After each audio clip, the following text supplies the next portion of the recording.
Chers amis, bonjour. Me voici avec joie devant vous pour une nouvelle vidéo qui sera la première d'une série.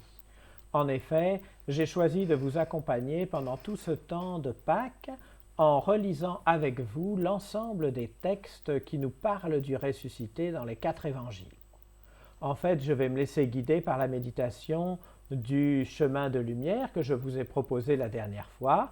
Rassurez-vous, je ne vais pas faire 14 émissions sur les 14 stations, mais plutôt pouvoir parcourir avec vous l'ensemble de ces textes, parfois avec 1, 2, 3 de ces stations. Je commence aujourd'hui avec, comme il se doit, une méditation sur la résurrection. Vous verrez, il y a les textes de la première station, mais aussi ceux de la deuxième, c'est-à-dire le tombeau trouvé vide. Je commence avec l'évangile de Saint Matthieu, celui que nous avons lu cette année, le jour de Pâques. C'est au chapitre 28. Après le sabbat, à l'heure où commençait à poindre le premier jour de la semaine, Marie-Madeleine et l'autre Marie vinrent pour regarder le sépulcre. Et voilà qu'il y eut un grand tremblement de terre. L'ange du Seigneur descendit du ciel, vint rouler la pierre et s'assit dessus. Il avait l'aspect de l'éclair, et son vêtement était blanc comme neige. Les gardes, dans la crainte qu'ils éprouvèrent, se mirent à trembler et devinrent comme morts. L'ange prit la parole et dit aux femmes, « Vous, soyez sans crainte. Je sais que vous cherchez Jésus le crucifié. Il n'est pas ici, car il est ressuscité, comme il l'avait dit. Venez voir l'endroit où il reposait. Puis vite, allez dire à ses disciples, il est ressuscité d'entre les morts, et voici qu'il vous précède en Galilée. Là, vous le verrez.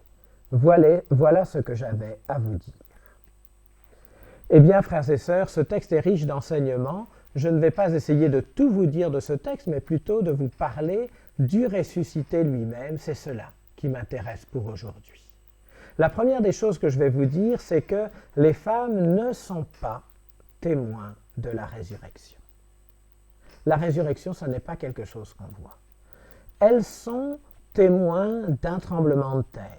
Elles voient un ange qui ressemble à un éclair. Elles voient des gardes qui tremblent comme des feuilles.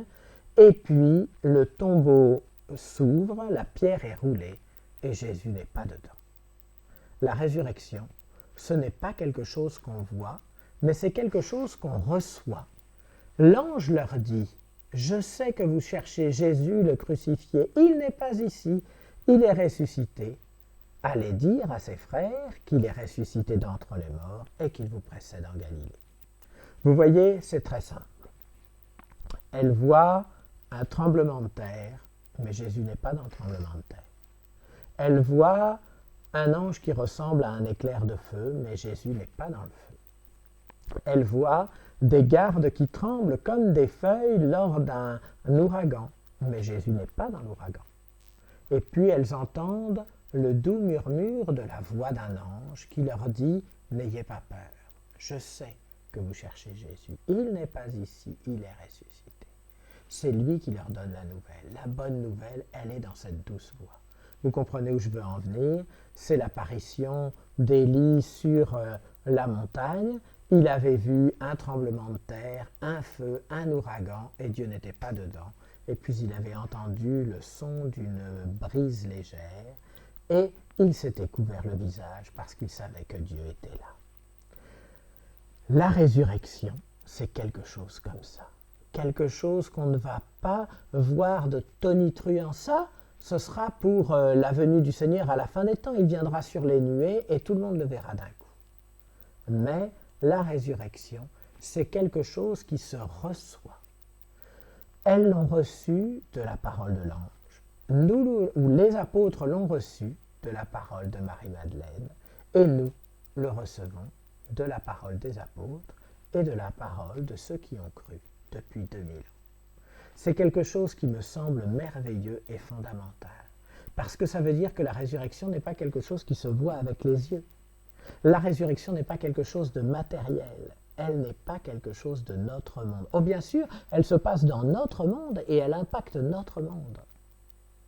Mais la résurrection n'est pas quelque chose de notre monde, n'est pas quelque chose de matériel.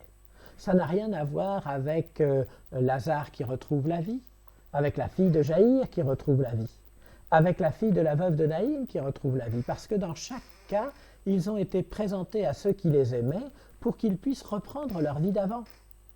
Ici, on annonce à ceux qui aimaient Jésus que Jésus est ressuscité, pas pour le leur présenter, pas pour que Jésus reprenne leur vie d'avant avec eux, mais pour que leur vie à eux, qui découvrent la résurrection, leur vie à eux qui aiment le Christ, soit transformée par cette annonce, par cette bonne nouvelle.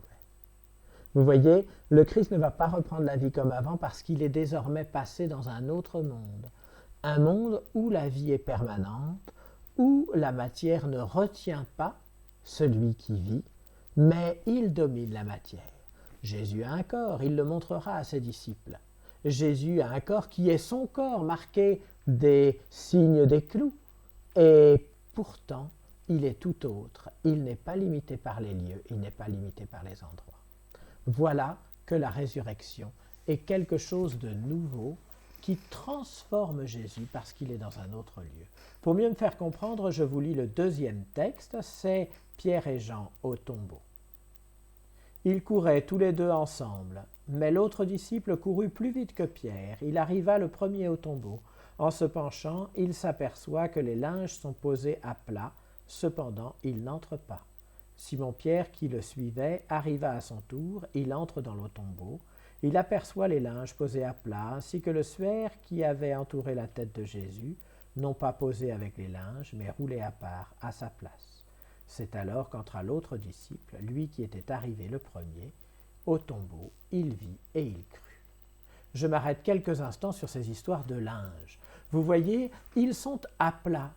Ils n'ont pas été enlevés. Jésus n'est pas revenu à la vie là dans le tombeau et puis tout d'un coup il aurait fallu qu'il enlève les suaires et autres linges pour pouvoir ensuite partir. D'ailleurs, les femmes ont vu la pierre rouler, mais elles n'ont pas vu Jésus sortir. Parce que Jésus est passé dans autre chose, il est passé dans la vie, il est passé dans le monde de la vie éternelle. Alors le suaire qui entourait Jésus par en dessous et par au-dessus, eh bien tout d'un coup il n'a plus Jésus et il tombe et il est à plat. Alors le suaire qui entourait la tête de Jésus, eh bien tout d'un coup il n'y a plus de tête de Jésus et alors il reste tout roulé, mais sans plus rien pour le retenir. Il est à sa place, à part. Vous voyez, la grande affaire, c'est que Jésus ne revient pas comme avant. Jésus ne revient pas, et puis tout d'un coup, matériellement, il aurait besoin de se sortir des linges et de se sortir du tombeau. Jésus, il est entré dans la vie, et cette vie, il va nous la manifester. Parce que la résurrection, ce n'est pas quelque chose qu'on voit, mais c'est quelque chose qu'on reçoit.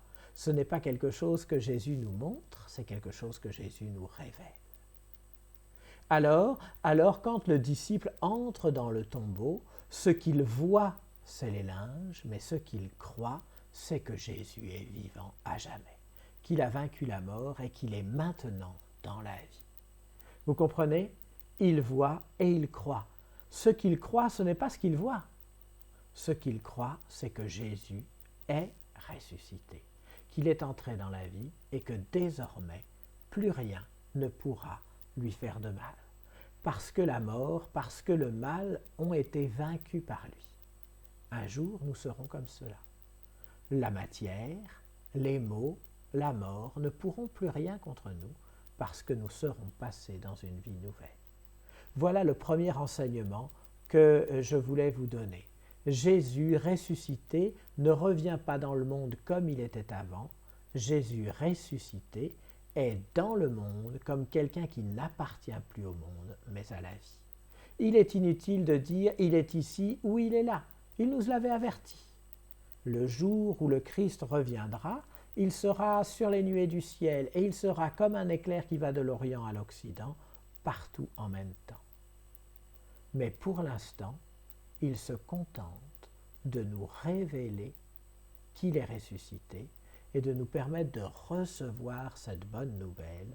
L'homme est capable de passer de ce monde à son Père, de ce monde à Dieu.